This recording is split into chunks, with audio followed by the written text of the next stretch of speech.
Yüzünü kimse görmedi. Gizliliği İsrail'i oldukça sinirlendiriyor. Bu bahsettiğim kişiyle ilgili bilgi çok sınırlı. Merak edenler için hemen söyleyeyim. Profilin bu bölümünde size Hamas'ın sözcüsü Ebu Ubeyde'yi anlatacağım. Ben Kübra Akçelik. Videoyu başlamadan önce kısa bir hatırlatma yapacağım. GZT olarak her güne yeni bir video çıkarmak için hiç durmadan çalışıyoruz. Sizler de bize destek olmak isterseniz videolarımızı beğenip GZT'ye abone olmayı unutmayın. Hazırsanız şimdi başlıyorum.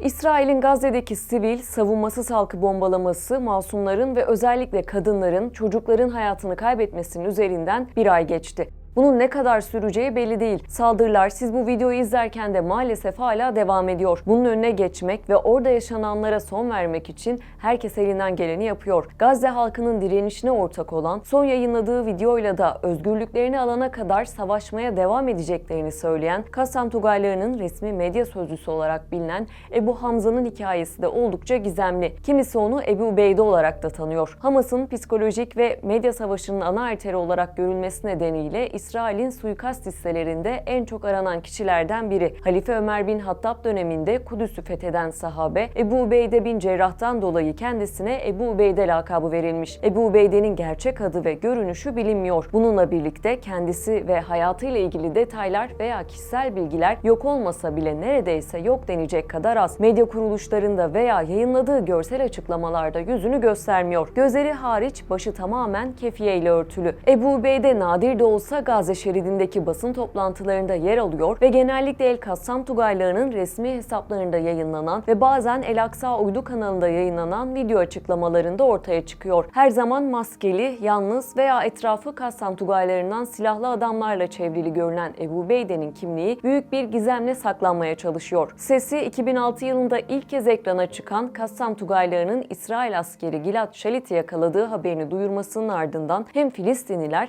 hem de İsrailler tarafından tanıdık hale geldi ve o zamandan bu yana Tugayların resmi ve ana sözcüsü oldu. Hamas'taki liderlik kaynakları Ebu Ubeyde'nin yüzünün yalnızca birkaç kişi tarafından bilindiğini ve hiçbir medya kuruluşunda kamuoyuna açıklanmadığını doğruladı. 2014 yılında Shin Bet'in talimatıyla İbrani medyası Ebu Ubeyde'ye ait olduğunu iddia ettiği bir fotoğraf yayınladı ve bu fotoğrafın Ebu Ubeyde'nin maskeli yüzünün göründüğü El Aksa TV ekranından alındığını ve altta yer aldığını söyledi. Sakallı bir kişinin başka bir resmi ve isminin karşısında Hutayfa Samir Abdullah Al-Kalhot yazıyor. Hamas, İsrail'in bu iddialarını yalanladı. Fotoğrafın karma olduğunu vurguladı ve amacının aslında Hamas hareketinin silahlı kanadının önde gelen liderlerinden biri olan Falenge sözcüsünün kimliği hakkında gerçek bilgi elde etmeye çalışmak olduğunu belirtti. Konuşmasını genellikle El Kassam Tugayları cümlesiyle bitiriyor ve bu cümle Şehit İzzettin El Kassam'ın Gazze Savaşı'ndan şehit olmasından kısa bir süre önce söylediği ünlü "bu bir zafer veya şehitlik cihadıdır" cümlesi olarak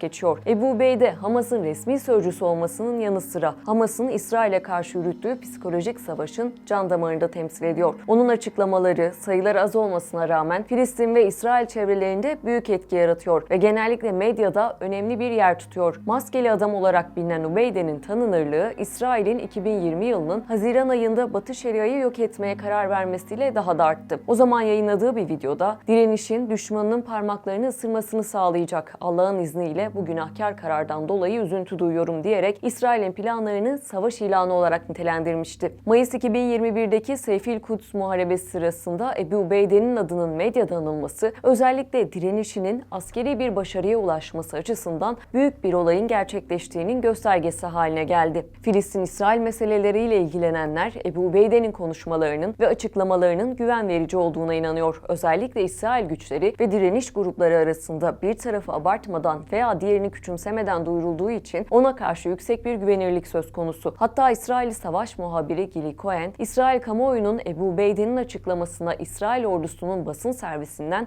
daha fazla güvendiğini söylüyor. İsrailler Hamas'ın sözcüsünün açıklamasını bekliyor ve ona göre hareket ediyor. Bu da İsrail ordusu içinde güvensizliğin olduğunu işaret ediyor. Hamas hareketinin silahlı kanadı İzzettin El Kassam Tugaylarının sözcüsü Ebu Ubeyde bugünlerde başta Filistin olmak üzere tüm dünyanın dilinde. Onu tanıyan, önemseyen ve konuşanlar sadece Filistinler değil, o zorlu, karmaşık ve şiddetli bir savaşın ortasında kendisini İsraillere de tanıtıyor. Bu durum ayrıca onu Arap ve Batı dünyasındaki pek çok Hamas destekçisi için bir ilham kaynağına, Tel Aviv ve müttefikleri arasında da nefret edilen bir düşmana dönüştürdü. Hamas'ın Filistinli destekçilerine göre İsrail'in Gazze şeridindeki savaşa başlamasından bu yana Ebu Ubeyde her kritik durumun öncesinde veya sonrasında ortaya çıktı ve İsrail sözcüleri karşısında medya savaşını dikkate değer bir profesyonellikle yönetti. Bazen İsraillere önemli bilgiler verdi. Tel Aviv'de resmi rakamlar yayınlanmadan önce ölen veya esir alınan İsraillerin sayısını açıklayarak onları beklemedikleri bir durumla karşı karşıya bıraktı. İlk kez 2002 yılında Kassam'ın saha yetkililerinden biri olarak ortaya çıkan Ebu Ubeyde neredeyse tüm medya açıklamaları ve basın toplantılarında konuştu, ancak İsrail tarafından 1993 yılında öldürülen Kassam'ın eski lideri İmad Alk örneğini takip ederek hiçbir zaman yüzü açık olarak kameraların karşısına geçmedi. Yüzünü ne zaman açacak, bir gün gösterecek mi sorusuysa herkesin aklında. Bunun için söylenen durumsa şu: Ebu Ubeyde'nin kefiyesini çıkartmak için Kudüs'ün tekrar fethedileceği günü beklediği söyleniyor. O gün geldiğinde herkes Ebu Ubeyde'yi tanıyacak diyerek yüzünü kimseye göstermiyor. Ancak şu an ve öncesinde olduğu gibi İsrail onu yakalamak için çalışıyor. Yaşadığı düşünülen ev 2008, 2012, 2014 yıllarında ve Gazze'deki mevcut savaşta birden fazla kez bombalandı. Oysa onların bulamayacağı şekilde çalışmalarına devam ediyor. Yakalanmamak için çeşitli uydu kanalları ve medya kuruluşları tarafından yeniden yayınlanan videolarını Telegram uygulamasını ve Hamas'a bağlı El Aksa kanalını kullanarak yayınlıyor. Bugün İsrail'e karşı psikolojik savaşın öncüsü olarak kabul ediliyor. Konuşmalarına genellikle Rahman ve Rahim olan Allah'ın adıyla diyerek başlıyor ve ardından bir Kur'an ayeti okuyor. Konuşmasını bu bir zafer ya da şehadet cihadıdır sözleriyle bitiriyor. Üslubu, giyimi, askeri üniforması ve sıvadığı kollarıyla Ebu Ubeyde'nin bugün pek çok Filistinli için olduğu kadar Filistin toprakları dışındaki Hamas destekçileri için de bir sembol haline geldiği görülüyor. Hatta öyle ki bundan 2 yıl önce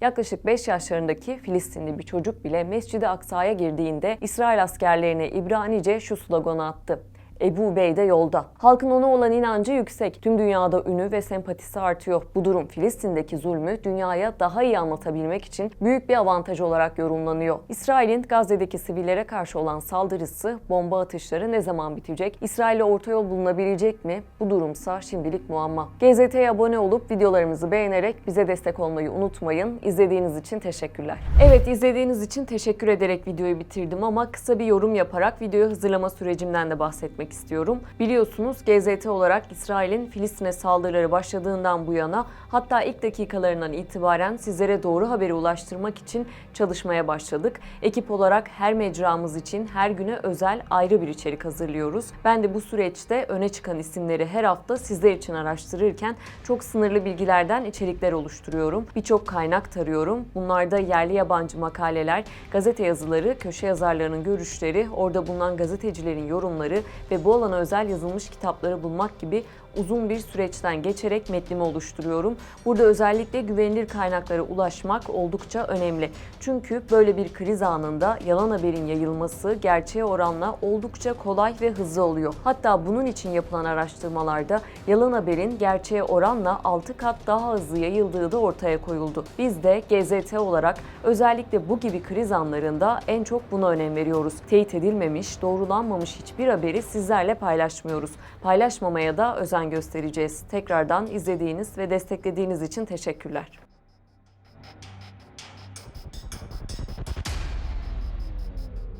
Yüzünü kimse görmedi. Gizliliği İsrail'i oldukça sinirlendiriyor. Bu bahsettiğim kişiyle ilgili bilgi çok sınırlı. Merak edenler için hemen söyleyeyim. Profilin bu bölümünde size Hamas'ın sözcüsü Ebu Ubeyde'yi anlatacağım.